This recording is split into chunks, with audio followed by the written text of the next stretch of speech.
know I said I was going to start doing this all the time and be consistent, and I fumbled again.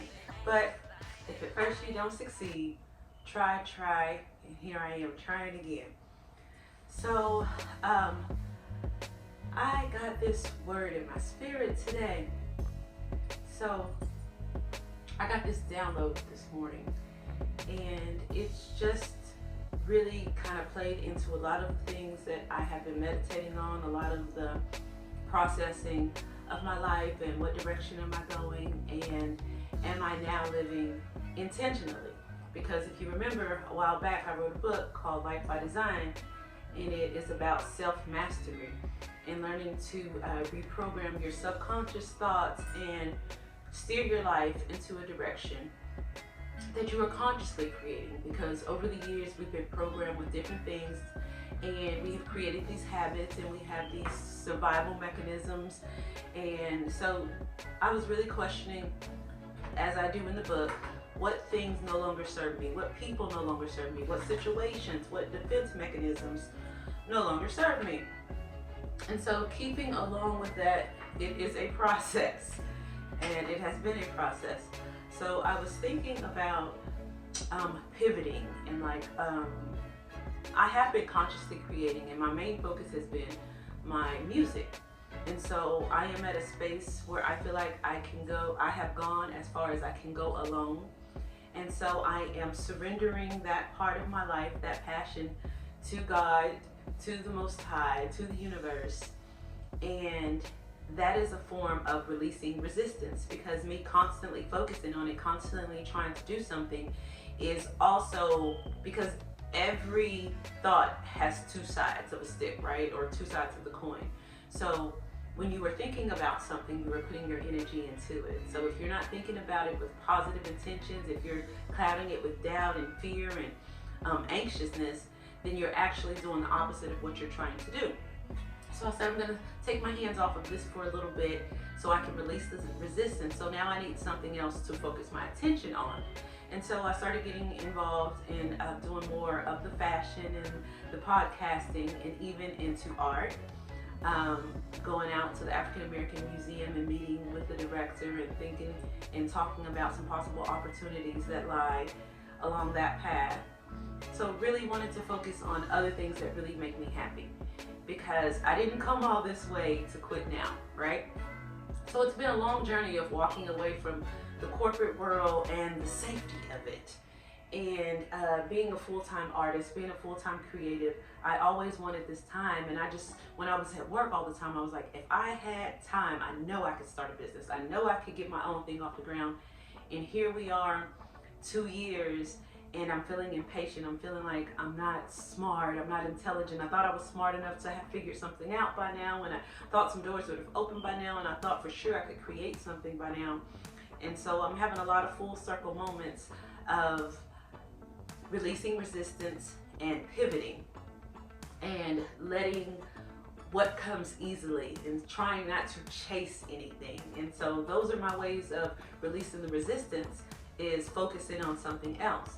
But it was also very important to me to focus my attention on things that bring me joy, because the entire reason I wrote this book is because I was frustrated with spending my life working but not really enjoying life, getting out of the rat race, right? And so one of the principles I live by is seeing someone else do it. Seeing someone else doing something that I want to do is just an example that it can be done. I have to remind myself, don't be jealous, don't be anxious. God is no respecter of persons. What He's done in that person's life, He can do for you. So I would find myself saying, what ways do I see other people being successful that look like I might enjoy those as well? So music, art, writing, housewives, podcasting, things like that. So just exploring those ideas of what other things could I focus my attention on that I feel like I could survive and thrive and actually enjoy.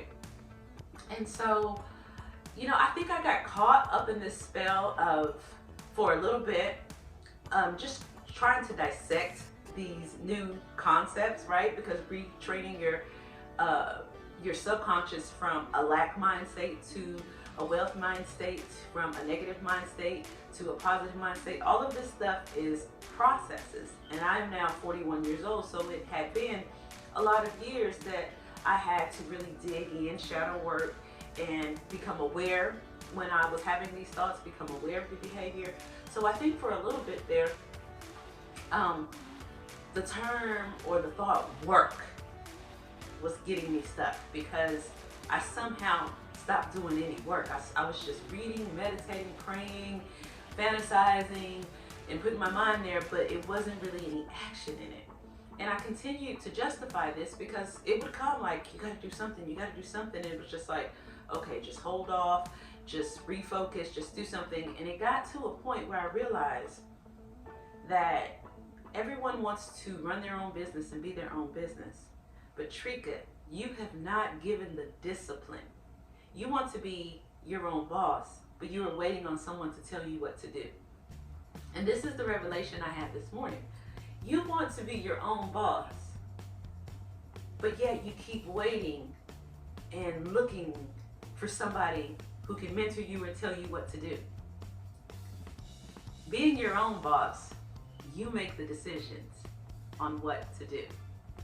So, keeping in that step today is putting all of these pieces together and really being fair to myself by having some discipline.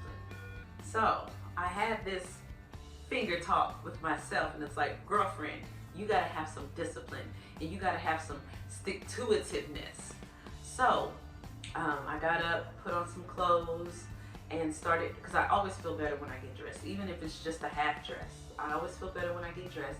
And I said, I'm gonna get up, put on some clothes, go into that office, and I am going to create a plan that is not based on fear, that is not based on lack.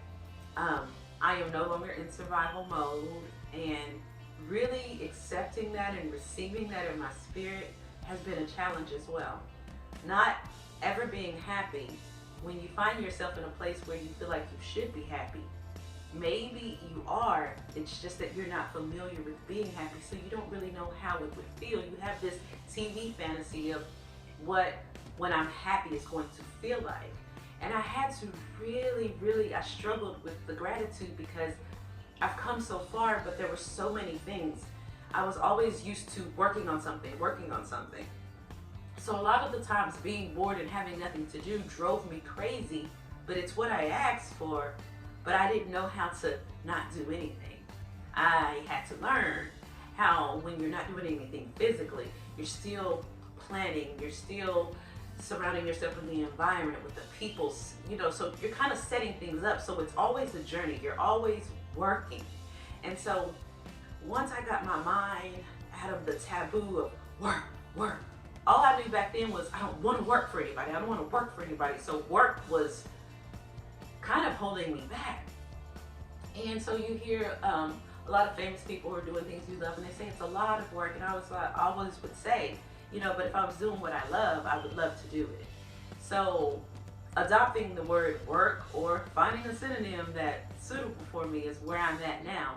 And I am ready to get to work on me. I am ready to be my own boss. I'm ready to make my own decisions from a brand new state of mind, from a reprogrammed state of mind, from a self-mastered state of mind. And so the most important thing that I wanted to get out of this video was work your process and don't be anxious, because the journey, it sounds cliche, but the journey really is the destination. And all of the pieces in the middle of learning these lessons gives you wisdom. And as you start entering into those spaces that you envision yourself being, you know how to be happy because you've trained yourself and you've made yourself aware of triggers and things that come up where you realize, it's a feeling that I'm looking for. So being grateful and gratitude and knowing what it feels like, knowing what to look for, knowing different tools to reel yourself back in, knowing different tools to get rid of resistance, how to pivot. And so I'm super excited today. I have my up days, my down days, but you know, when I have my down days, I have to remind myself, okay, you're gonna give yourself a couple hours, maybe even this day, but tomorrow you're back up on it, you're back on the saddle. And another mindset was, that's not bipolar, that's trying, that's striving. You know, some days are gonna be good, some days are gonna be bad, and it really turns out being something so simple. All of the simple things that people tell you, some days are gonna be good, some days are gonna be bad. You're gonna have up moments, you're gonna have appreciate the good moments, have gratitude. It really is about all the simple things. So I hope you are along on this journey, on this ride with me as we pivot, as we walk into our new reality with a new mindset, with a new mastered mindset, with new tools to help us.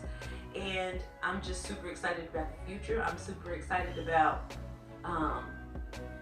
not giving up on myself, and just I feel more empowered now. I feel more empowered through this process, and I feel like I can take over the world. So, Life by Design. Let's go, baby!